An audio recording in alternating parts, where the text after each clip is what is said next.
1325, we are celebrating the 25 years anniversary of it. And coming from Ghana, we have made a lot of progress. Over the past 25 years, Ghana has made significant progress, and we currently have an affirmative action, and that's something we've been fighting for over 10 years. We have a lot more women in Parliament based on the first pillar participation of the 1325. We have more women also in the security services. And so we have more women in the military. Currently, the military has over 18% of women. We have more women in the police. We have more women in fire service. We have more women in immigration. And we have more women, even at the local levels, being trained as women mediators. And so women are participating more and more and are being recognized a bit more as women peacemakers. And for us, based on where we are coming from, this is a very significant step, an advancement in women, peace and security. But all of this does not come without challenges, and we could have done a lot more better without the challenges. Our key challenge is financing. Especially in Ghana, there is no designated budget for women, peace and security issues. There is no funding for women, peace and security issues, especially from our government. We have quite some funding coming from development partners, supporting the security services, supporting CSOs, but it's definitely not enough to support a whole plan.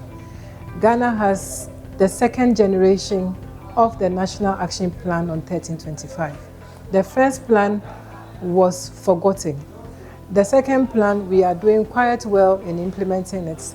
Now we can say that we have implemented about 60% of the plan, but more financing is needed.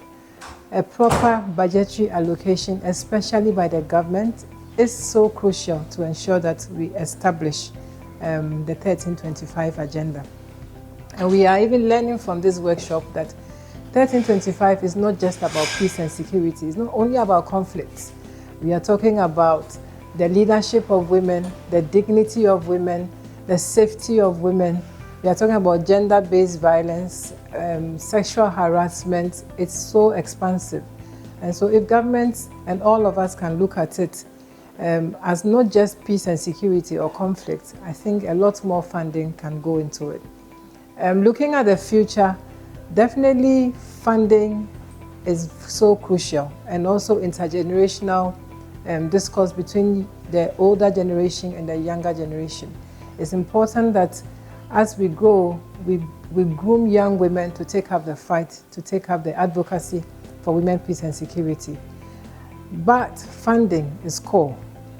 Financing is core, and we are calling on all governments in West Africa, and especially my country, Ghana, to prioritize funding of women, peace and security, prioritize funding of women issues, prioritize funding of gender equality, prioritize funding of women in leadership, girls in school.